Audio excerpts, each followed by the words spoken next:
Hey, and welcome to Eat Out at Home, the podcast. This is the place for those with exquisite taste who are on a mission to cook better, eat healthier, dine together, and add some gourmet to their everyday.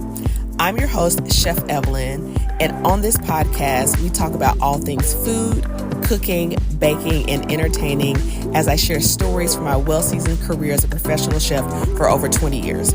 So, if that sounds tempting to your taste buds, grab a snack, sit back, relax, and let's dive in.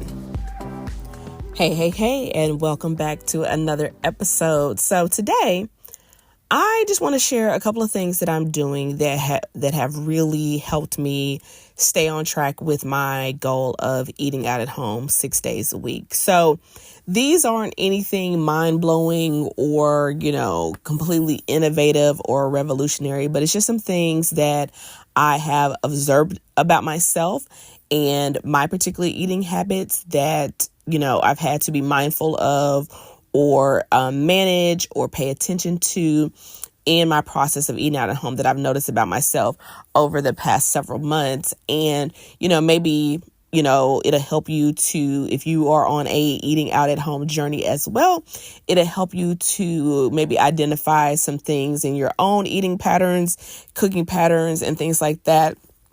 Or, maybe some of the things that I have to be mindful of, maybe spark something that you have the similar experience or anything like that. So let's just jump into it. I don't even have any notes. I'm just kind of sharing off of the dome, but these are some things that I've noticed about myself that if I'm not mindful of these things, it will get me off of my journey of eating out at home. And the number one, I don't even want to rank these, but I will say this is probably number one, is I cannot allow myself to get ravenous. I cannot allow myself to get hangry. That is not an option. Okay. The moment I go past from I'm a little hungry to stop what you're doing because I'm about to ruin the image and the style that you're used to. I'm sorry. No, the moment I get to nothing else on planet Earth matters except for me getting some food in my body, all good decision making goes out the door. I don't want anything healthy. I don't want anything that I have to wait for. If I can't get it in T-minus 7 minutes, I don't want it. Right. And so one of the things that I have really learned about myself is that when the hunger comes upon me to the point where I'm ravenous, all good decision making goes out the door. I don't care. I'll be in somebody's drive-through. I'll be this or whatever. And so I would say the biggest thing that I have to manage is acknowledging when I get hungry. And for me, I've noticed with my very active lifestyle that hunger creeps up on me about every 4 hours. So, let's say I eat breakfast at 8:30, by noon, 12:30, I'm ready to eat again. If I try to push that to 1 or 2 o'clock, we're in dangerous territory, right? So I'm very mindful of that, and also mindful that I have to make sure that I have a meal that is going to keep me satisfied. So the biggest thing for me is making sure that I don't pass hunger into hangry or into ravenous, or it's just not happening, right? The second thing another thing that I've realized in my return to eating out at home is that my kind of par level as far as food that's ready to eat is 2 servings. What I mean by that, let's say I cooked on Monday, right? And I ate whatever I cooked on Monday for dinner. And then, maybe I already had some breakfast stuff prepped, some lunch stuff prepped. If I've only got 2 meals left, whether it's dinner and breakfast or lunch and dinner or whatever, that is my signal that it's time to cook or prepare things to have ready to eat.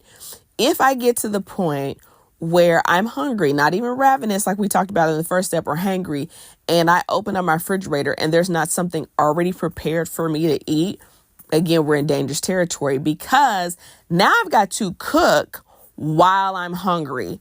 And I'm sliding into hangry, I'm sliding into ravenous, and it's just not a good thing. And so I've noticed about myself the times that I've gotten off of my journey and ate out when I didn't want to, right? So this is not about me not ever eating out or being super restrictive. This is just my personal preference. I actually genuinely desire to eat 6 days of the week of meals at home, and then that 7th day I can do whatever with whomever, wherever, right?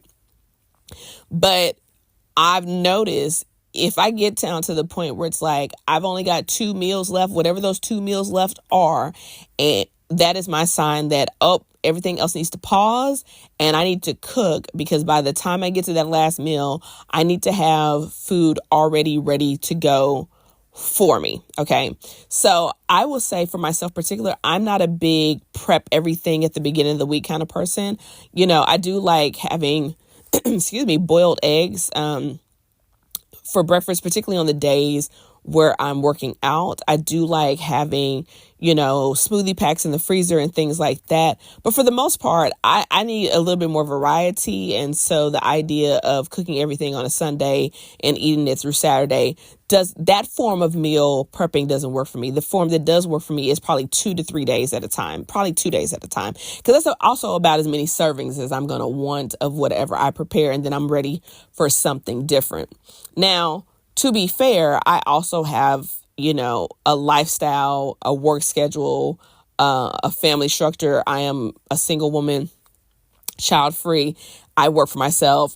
I work from home, that allow me to do it that way, right? So you have to really take in consideration your family structure, your preferences, your, time availability and all that kind of stuff. But that's the second thing, is that if I get a couple of meals, if I'm too close to the par level, it's not going to be good for the home team. So the next thing is that I have to keep my freezer and my pantry packed. Like anything that I can buy in bulk and freeze, or have in my pantry in bulk that has a very, very long shelf life. And I'm thinking more so of ingredients. I'm not a prepackaged food person, right? I'm there. I'm very much an ingredient based kitchen. Shout out to Tony Daly for that. Has to stay packed, right? I've got to have, my frozen fruits for my smoothies. I've got to have that in bulk. I've got to have my proteins in the freezer in bulk. I've got to have all my seasonings and grains and herbs and spices and other pantry ingredients in bulk on hand at all times. That way, when I'm going to the grocery store, I'm only shopping for produce or things that have a very, very short shelf life, right? So that way my grocery store trips are pretty much very quick, except for when I'm doing a major stock up. Because what I've realized about myself is, even in those moments where maybe I've gotten down to one meal, or, there's nothing prepared, or I did let myself get ravenous, if I've got enough things on hand, I can throw together something really quick and kind of muster through the ravenousness to cook if I've got willpower. Now, if I'm sleepy on top of that, maybe it's a wrap. It's not happening. Okay. It's not happening. However, again, I know that about myself, but also making sure that I have an abundance of things with easy access, because what I'm really doing is trying to make the barrier, or I'm trying to lower the resistance, right, of cooking at home. If I've got to, oh my gosh, I don't have any ingredients on hand and I'm out of meals and I'm hungry, those are too many obstacles for me to get over. I've got to muster through the discomfort of being hangry or ravenous, and then I've got to figure out what I want to make, and then I've got to go to the store and get, I'm not going to make it. I'm going to order something or be in somebody's drive-through. This is what I've noticed about myself over the years, and most recently in the past couple of months with this eat out at home experience, if you will. And so I was just like, okay, Evelyn, you have got to keep a stocked, it's got to be stuffed, okay, pantry and freezer, and knowing what those things are that I gravitate to, most frequently, right? I would also say, and I don't do this often, but it has come in handy, if I kind of am looking at my schedule over the next couple of weeks and I see okay, life is about to be super busy and there's a chance that I could miss a skip day, I like to incorporate what I like to call ice meals in case of emergency. And so those are those more prepackaged, heat and eat, the things that you can get at Trader Joe's, different things like that, where it's listen, these are already pre-cooked, pre-breaded, whatever. I can throw it in the oven or something, or the toaster oven, something like that. And, worst case scenario, I can throw a salad on the side. I like to keep a handful of those in my freezer. And those are just like in case of emergency. Something happened, I was up late. Something happened and I missed my scheduled cook day and time. Something happened and I wasn't able to go to the grocery store. Just in case of emergency, you know, because life be lifing, right? In every system, you need a contingency. And so with my personal eat out at home system, I have to have ice meals in case of emergency meals. And knowing what those meals are and not using those. And here's the thing, but also having the mind to not utilize my ice meals when I don't need to. Okay. Right. Where it's like, girl, it's time to cook. You don't need to do the ice meal, because when you really need the ice meal, then you're not going to have it. Then you're going to be mad. Okay. So current me, you know, is thinking out for future me. Right. And so that's been really beneficial for me to have ice meals on hand. And I don't necessarily do this, but I know my mother does this, that if she cooks, you know, something in bulk, she will actually make her own ice meal. So let's say she makes a soup or something like that. She is going to intentionally reserve part of that to put in the freezer to have her own ice meal, so that even her ice meals are homemade. I need to get to that point. I'm not there yet because I feel like I'm pretty quick in the kitchen and I can maneuver pretty quickly to get a meal on the table. And then I would say another thing that I do is I have meal templates, meaning I kind of looked at myself and I said, when I was eating out, what did I gravitate towards? What is it that I naturally like? Like, for example, and I don't do this every day, but I love a breakfast sandwich, right? And so when I was first getting back on the journey, I was just like, girl, make yourself breakfast sandwiches, because the breakfast sandwich that you make at home, even if you don't necessarily want to eat all those carbs all the time, the one I make at home is going to be healthier than the one if I go through the drive-through at Starbucks or Chick-fil-A. No shade to them, right? I also realized, like, I love a chai latte or a matcha latte, or oftentimes with my breakfast. Okay, then have the ingredients on hand for that, right? I know that I love a bowl, right? Kind of like a Chipotle bowl, but maybe different cuisines, right? So it could be, you know, Tex-Mex inspired. It could be Mexican inspired. It could be Caribbean inspired. It could be Indian, Asian, you name it. I like a bowl type meal, right? And so I was like, okay, you have this template, you know, you like bowl type meals. So, you know, maybe you have 2 or 3 different bowls that week, and having those ingredients on hand. And then I also know I'm a huge fan, particularly for dinner, because like by the time dinner comes, I need it to be simple. Okay. Particularly, again, I have a very active lifestyle. A lot of my dance classes are in the evening. So particularly on the days that I have it, it needs to be in one pot. I need to be able to just put it in a bowl or a plate, heat it up, eat it. I don't have to think about it. Right. I will also say one of the things I've noticed about myself is I do like a snack. And so, you know, that was probably the hardest for me to figure out. I was like, what do I like for a snack? And while I'm not a huge fan of this phrase, you'll get what I mean when I say this. I like a girl dinner for a snack. You know, a girl dinner, an adult Lunchable, a mini charcuterie plate, a bento box of snacks, if you will. I love that for my snack. So also making sure that I have the things that I like in a snack on hand. Now, on top of this, me having those meal templates, it doesn't mean that I never vary outside of those, but what that allows me to do is to eliminate decision fatigue, so that, you know, if it's just one of those weeks where it's like, I don't know, I have a meal formula. Okay, I'm going to have a breakfast sandwich and a smoothie for breakfast, or a breakfast sandwich and a tea latte for breakfast. I'm going to have some kind of bowl for lunch. I'm going to have some kind of bento box type snack situation, girl dinner, whatever. And then I'm going to have a one pot meal for dinner. Like, I know that. And for me, I need that variety, right? You may not need that variety. I absolutely need that variety. And yeah, I like to keep those things on hand. And I'm trying to think, is there anything else that I've noticed about myself?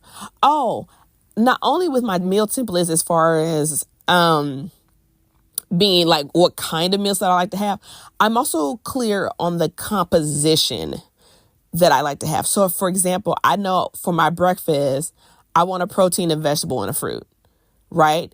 Now, I didn't mention sandwich. If there's a carb there, like a bagel or a piece of sourdough or something like that, that's fine. But I know on that plate or part of that meal, there needs to be a protein, a vegetable, and a fruit, but that can come in any format. So let's just take the fruit, for example. That fruit could come in the form of a smoothie, or it could come in the form of a completely just cut up fruit, right? That protein could be an actual meat. It could also be eggs. It could also be a protein powder inside of a smoothie, right? That vegetable could be something sauteed on the side, like, broccoli or something like that. It could be spinach in my smoothie. It could be vegetables in my omelet. It could be a green juice, which, sometimes the green juice is like, it doesn't give me the fiber, right? But at a minimum, I know these are the things that I want to incorporate, but it doesn't matter the format as long as I'm getting it. So let's say I'm in a rush and I can't have a huge breakfast. It might be that smoothie that has spinach and avocado in it, and as my vegetables, right? And then, avocado is technically a fruit, but you get what I'm saying. It has my dark berries in there as my fruit, and then it also has my protein powder. And so at a minimum, if all I can do is grab my pre-made smoothie pack that I made out of the freezer, and then it's got my nuts and seeds in there, right? And throw that in my Vitamix and be on my way, I still have hit my meal formula, right? So even if I didn't get a breakfast sandwich that day, and I still and so I know that about myself, right? I also know for me, I like to be done with carbohydrates by a certain time of day. So it's kind of like, okay, if I'm going to be eating carbs today, I want to make breakfast, lunch, and snack. Dinner, there's going to be protein and a veg. I love a protein and a veg for dinner, right? So not that you have to follow my formulas, but just wanted to share some things with you that might be beneficial, right? You can think about your own nutritional preferences, your own nourishment plan, your own personal goals for cooking or eating at home. And like I said, these are just templates that I follow. Makes it super easy for me. It takes a lot of decision making out. It also helps me shop. Oh, and one last thing. I do like to have a variety of colors throughout the week. So I want to make sure that I'm hitting all of the colors of the rainbow in at least 8 ounces or more across the week, hopefully twice. So hopefully I'm getting, 8 ounces of each color between my, produce, my fruit, and my vegetables within the week. So, have I had 8 to 16 ounces of something red? Well, possibly, because if I've had enough smoothies, they probably could add up to 8 ounces. And then I had something tomato based that could add up to 8 ounces. Then I've had my pound. But then it's like, okay, blueberries and blackberries, maybe there's eggplant there. Maybe there's purple potato there, right? Maybe there's carrots, sweet potatoes, oranges, mangoes, things like that. Maybe there's watermelon, right? So, and then, ideally, I like to have a green vegetable at every meal. So those are my eating parameters, and those are all the things that I do to help myself stay on track to eat out at home. I'd love to know, do you have some personal things that you do that really help you eat out at home consistently? Are there things that, you're like, I want to try this? Was there anything that I shared that inspired you? Take a screenshot of this, tag me on Instagram, let me know, and let me know what you like to hear in an upcoming episode, and I'll see if I can take care of that. But I hope this podcast was beneficial. If you enjoyed it, I'd love for you to leave a review and rate it on iTunes or wherever you listen to your podcast at. And we'll chat in the next episode. Have a good one. If you're enjoying this podcast, make sure to head on over to Apple Podcasts and leave it a review. And if you're curious about what I'm cooking in between episodes, make sure to stay connected with me on YouTube, Instagram, and TikTok, where I'm sharing delicious behind the scenes grocery hauls, recipe inspiration, food for thought, and so much more. I'll see you in the next episode.